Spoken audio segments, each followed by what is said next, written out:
Hello, welcome back to Redmen TV. It's half-time, live and uncensored after that scintillating 45 minutes of action for Swansea fans. As I said, 0-0 at the Liberty Stadium. I'm joined by Jack Hart, Neil Poole and Chris over in Social Media Corner, as well as going to be reading through some of your tweets and comments. If you want to interact with the show, use Twitter at the Redmen TV. If you want to use YouTube, the comments box next to the video. It's as simple as that. Thoughts on performance, thoughts on where you think Liverpool can change it, that kind of stuff, and we'll come to them in a minute. Jack, as you said, we probably could have done with preparing an agenda of just general topics to discuss. Just nonsense that was better than that half. It feels like it doesn't feel as bad watching that as the football was in November. I feel like I'm in October watching that match. It kind of takes me back to those dark days. Yeah, nothing to cling to in that first half, really. I mean, yeah, they started better, didn't they, Neil? They grew into the game. They got better and better. All Swansea, of course. I think we looked, when we made the switch and put Lallana in a more advanced position, moved Sterling, we had a couple of minutes there where we looked alright. I'm really clutching. Yeah, like literally 2 minutes. But we seemed quite error-strewn, I think, for the first time in a while. There's especially, we like going forward, it's a bit like trying to thread through the eye of the needle. There's a lot of misplaced passes going forward, and at the back we seem to be losing every second ball, and there seems to be lots of occasions when all of a sudden they're through. It just seems that that endemic thing where half the players have just got a bit of a shit touch in that first half, and you wonder if they just need a rocket, and that would actually change it, as opposed to any sort of system change or any personnel. It feels, Chris, I don't know how you feel about this. It feels like there's more Swansea men on the pitch. The way they're set up, the way they're pressing. As the lad said, they're first to every ball. We don't look like we've got a passing option on any time it gets into a reasonable position. The credit's got to go to Swansea, but something needs to change for Liverpool. Yeah, I think there's just far too much space between Joe Allen, Jordan Henderson, and the attackers. Yeah. Whether that's a winger who's isolated on their own on the right or the left, or just the fact that Coutinho's not getting in the game. Joe Allen, Henderson are picking the ball up, they're getting pressed, they can't get the ball forward, it's going backwards all the time. We're just not putting our foot on the ball enough, and that's what it boils down to. I mean, I said during the game, whether you bring Stevie on to slow the pace down, try and grab the game by the scruff of the neck, this game is passing Jordan Henderson by. Yeah. There have been players who aren't playing well. He's just not involved. You couldn't even say if he's playing well or not. Yeah. I think he's playing badly. I do wonder how much him picking up that booking in the first couple of minutes is seems to have taken him out the game altogether, because I've seen him not be completely committed for a few tackles. As I say, the game is, Chris is dead right, it's passing him by.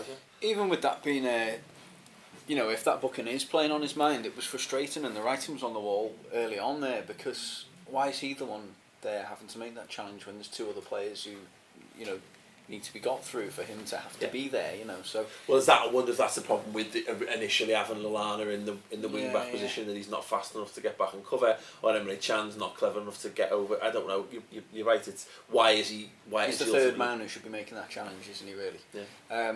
I worry as well with the fact we've given them the upper hand, and their shape seems to be. I agree with them seeming to have one more player. Their shape seems to be giving them that advantage. I mean, we could change it and mirror their shape, get another striker on, change the shape completely. But then you think they've got the upper hand, they could change it again and go to two tricky, fast we don't want to get stuck into that cycle of being reactive to what they're doing. We need to make a positive change, I think. We do. And try and swing the favour back in the balance of us. Neil, what do you think? What would you do to shake it up? Literally grab someone by the shirt tails or whatever. I mean, I don't see it necessarily as. I mean, I don't know much about systems and tactics, to be honest. So, to me, it just looks like too many players just not concentrating, and too many players just doing daft little things. And I mean, I don't know whether you, as a manager, can simply pull them together and say, stop being shit. Be less shit. You know what I mean? Oh, yeah. But I think we certainly need to start committing more people forward. Yeah. Because every time we do break, there might be there's one Liverpool player in the box, someone trying to pass it in, and there's 6 of them in the box. And to be honest, that's been quite symptomatic of we've been getting the wins, but I think we've been like that over the last 5 or 6 games. We don't really get men forward, and there's plenty of times when we saw it against Blackburn. You just put a load of men behind the ball, but they're not even doing that. No, That's the thing. They're not putting load. The ball and they look up. And everyone's marked, and everyone looks like they've got 2 men on them, and there's not even they should have 2 balls on at all times. You know what I mean? You should have and then maybe you can shift and try and find another one. Swansea look like they know what all of our passing options are going to be, so they've got them picked up before we can even make them. And then when we're trying to make the passes, I mean, so many sloppy balls, so many ridiculous giving away of possession. It's one thing to try a pass and fuck it up by them intercepting it. It's another thing to completely miss your man, and that we've had that far too many times. I think even overlooking the sloppiness and focusing on the predictability of things, I said pre-match when the bench was announced that it looked as though we had a lot of experience on the bench, but I'd worry that actually we've not got a lot of surprise elements on the bench. We've not got much energy there to change the game. Perhaps, and he's the one who's been lacking a bit of end product recently, but perhaps bringing Markovic on the right hand side, and at least knowing that he's going to pick it up and by default take his man on, and that's predictable in itself. But it might just be. Well, the only times we've looked remotely interesting is when Raheem Sterling's tried to beat someone and get to the byline. He's done nothing to come of it, but Chris, have you got anything for us? Yeah, just what I'd do. I'd bring Gerrard on at right centre back. I'd move Chan into the midfield, and I'd hook Henderson, get the ball at Chan's feet, get him to fucking get 10 yards further forward himself. That gap's too big. How'd you close that? Put Chan in there, let him fucking run with the ball 10 yards, see if he can break it up. There's a little bit of unpredictability for you. Yeah, definitely. Interesting. In fact, Emre Can coming out of defence has looked reasonable again. I think he's looked shocking at times again at the back. But I actually have to admit that I'm so glad Sakho's back.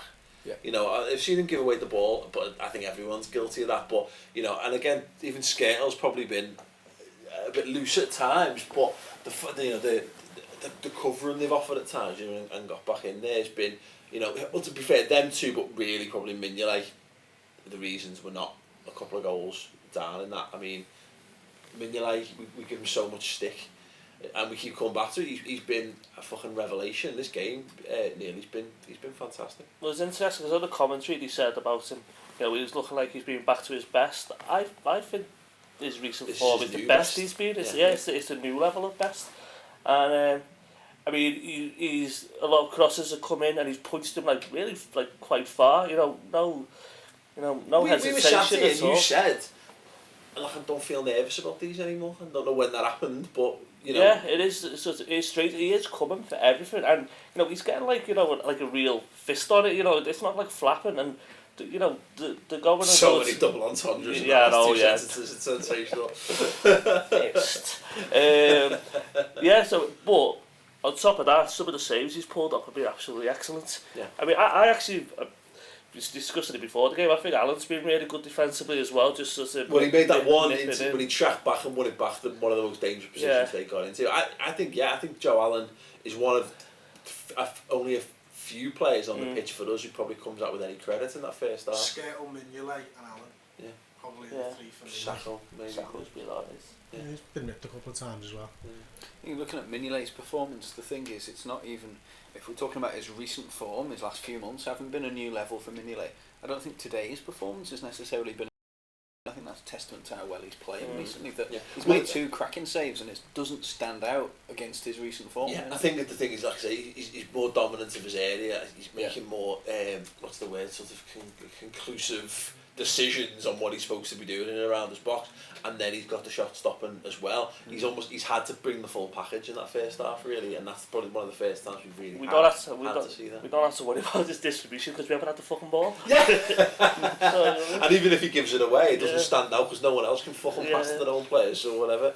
Daniel Sturridge, I want to know your thoughts on that if you're watching. Daniel Sturridge, isolated, could he be doing more to get hold of it? Is he making poor decisions when he has got it? I think we said this. I want to see us get the ball up to him, Chris.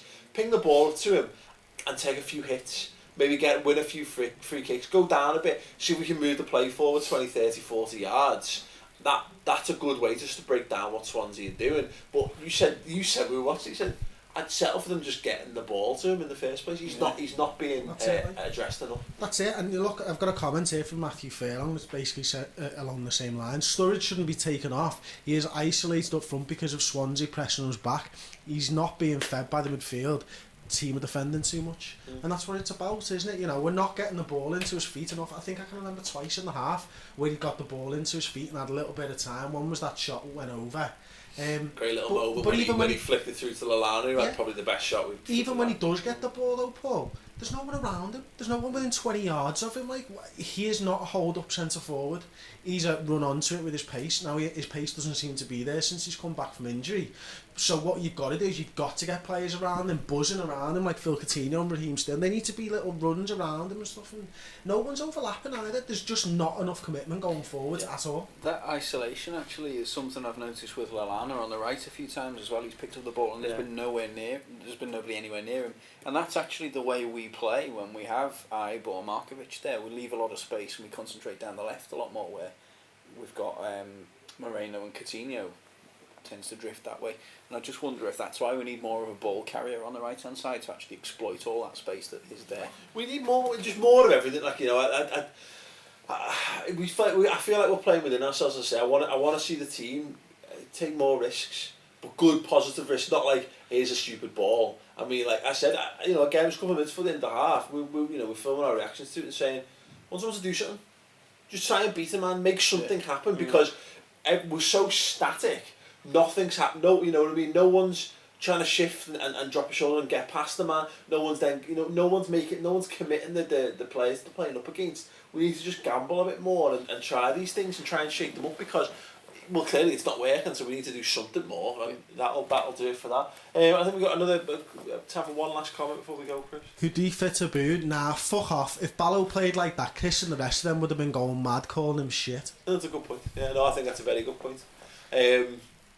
I can't argue with that. I think that the only difference is, of course, that we know Daniel Sturridge is a prolific goal scoring centre forward. And Ballo is not. So take the bait, man. Yeah. I think to be fair, I wouldn't mind if we had Balotelli on the bench. I wouldn't have minded introducing them. But anyway, we're going to wrap that up there and go back to the game.